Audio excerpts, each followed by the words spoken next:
Cheikh Oumar Gueye, directeur général de l'Agence nationale de sécurité routière, ANASER. Aujourd'hui, vous pouvez revenir sur l'importance de cette activité-là aujourd'hui. Voilà, merci beaucoup. Aujourd'hui, nous sommes invités par le gouverneur de Dakar, que nous remercions au passage, à participer au comité régional de développement consacré à la sécurité routière. Cela fait suite au lancement des activités de l'Agence nationale de sécurité routière depuis juin 2022. Une série de rencontres au niveau local a été initiée sous forme de CRD et c'est le lieu de remercier tout le commandement territorial, toutes les régions confondues, tous les gouverneurs qui ont eu jusqu'ici à organiser ces CRD. Et aujourd'hui, c'est au tour de Dakar de faire ce CRD pour d'abord recueillir les difficultés d'insécurité routière que nous vivons donc, au niveau régional à Dakar et de proposer des solutions donc, venant des acteurs eux-mêmes pour donc, solutionner effectivement ces différents problèmes-là. C'est vraiment une occasion pour donc, revisiter carrément donc, tous les aspects de la sécurité routière, un moment inclusif qui permettra donc d'avoir donc des éléments et des consensus sur un plan d'action, futur plan d'action donc qu'il faudra appliquer, et ce sera aussi donc des éléments qui seront reversés lors des états généraux donc des transports qui se tiendront au mois de juillet, instruits par son Excellence Monsieur le Président de la République, M. Bassirou Diomaye Diakhar Faye. Donc ça permettra effectivement d'avoir vraiment la contribution du sous-secteur de la sécurité routière lors de ces assises-là. Donc les acteurs sont venus en masse. Ça permettra aux forces de défense et de sécurité de nous faire la situation des statistiques d'accidents dans la région et permettre aussi donc, de pointer du doigt les difficultés et les en tout cas, activités qu'il nous faut pour éradiquer donc, ce phénomène d'insécurité routière à Dakar.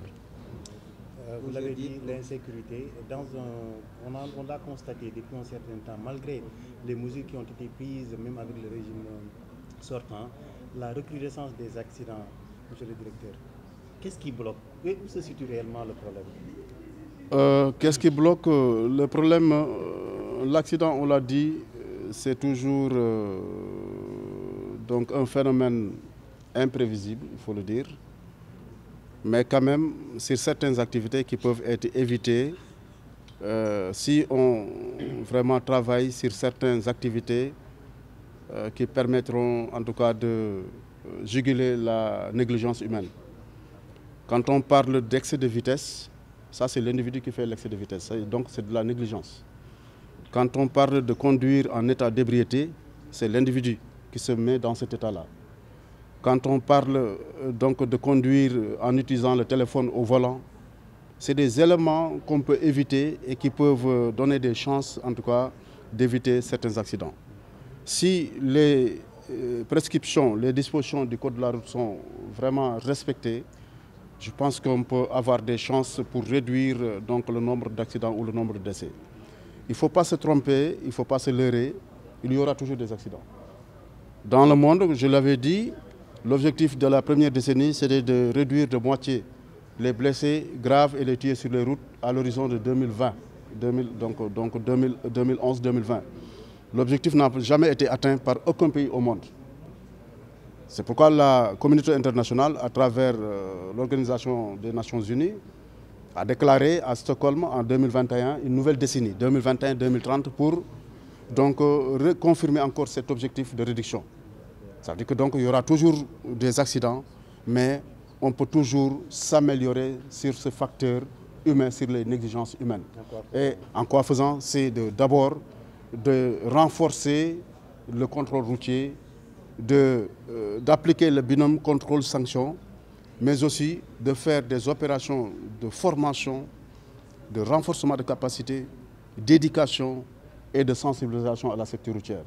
Et que tout un chacun, tous les acteurs, journalistes, parce qu'il y a le réseau des journalistes pour la sécurité routière, les acteurs étatiques, les chauffeurs, les usagers tout court, tout le monde doit faire de la sécurité routière vraiment donc, une affaire, son affaire. Et si chacun joue son rôle, je pense qu'on pourra vraiment réduire ce nombre d'accidents-là. Et je pense que nous sommes sur la bonne voie et que les autorités aussi, donc les nouvelles autorités, sont engagées et c'est bien inscrit donc, dans le programme de gouvernance. Donc c'est bien inscrit la prise en charge donc, de la lutte contre l'insécurité routière, en faire une cause nationale. Et je pense que si donc, la volonté y est, et si tout le monde joue le jeu, et si vraiment on a un bon système de contrôle, sanction, donc efficace et démocratisé, je pense qu'on peut arriver vraiment à fléchir donc, cette courbe donc, ascendante de l'insécurité routière. En matière d'infrastructure aujourd'hui, qu'est-ce qui a été fait par l'État du Sénégal? On l'a vu, l'étroitesse des routes, on parle du comportement des chauffeurs. Mais du côté des autorités, qu'est-ce qui a été fait concrètement pour peut-être mettre dans de bonnes conditions ces chauffeurs-là? Oui, moi je pense... des routes, c'est bientôt la saison des pluies et tout. Oui, en ce qui concerne le facteur infrastructurel, je pense que ce facteur a été très bien traité, ou bien en tout cas a été traité au Sénégal.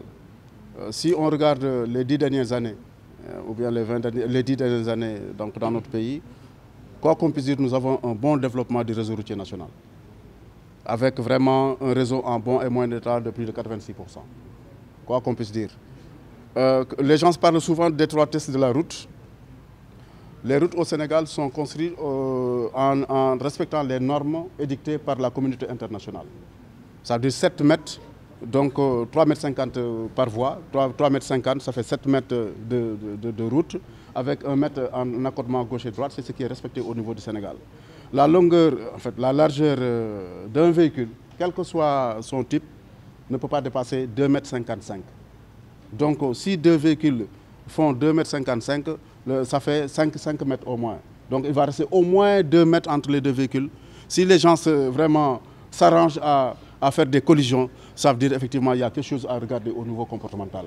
Il y a un excès de vitesse quelque part, il y a vraiment le non-respect des dispositions du code de la route. Des fois, il peut y arriver effectivement qu'il y ait des points noirs, des nids de poules. Les gens le plus souvent évitent ces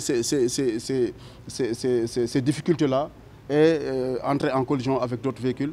Tout ça, vraiment, c'est enseigné au niveau du code de la route, quelle que soit la qualité de la route, quelles que soient donc, les caractéristiques de la route, il est enseigné en code de la route comment se comporter pour vraiment arriver à passer.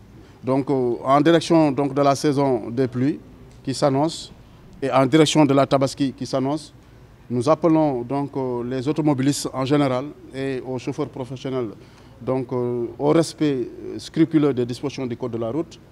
Donc en période pluvieuse, la chaussée est mouillée. Donc le système de freinage, si vraiment le système n'est pas performant, ça peut avoir effectivement des conséquences si vraiment on ne respecte pas les vitesses qui sont édictées par le code de la route, et ça peut causer des dangers pour les autres usagers. C'est pourquoi nous en appelons vraiment à la responsabilité de tous, au respect des dispositions du code de la route en général, et vraiment passer une bonne saison, parce que la saison pluvieuse c'est une saison accidentogène. Donc c'est pourquoi on va intensifier les activités de sensibilisation, on va intensifier les activités de contrôle pour pouvoir effectivement éradiquer ce phénomène-là.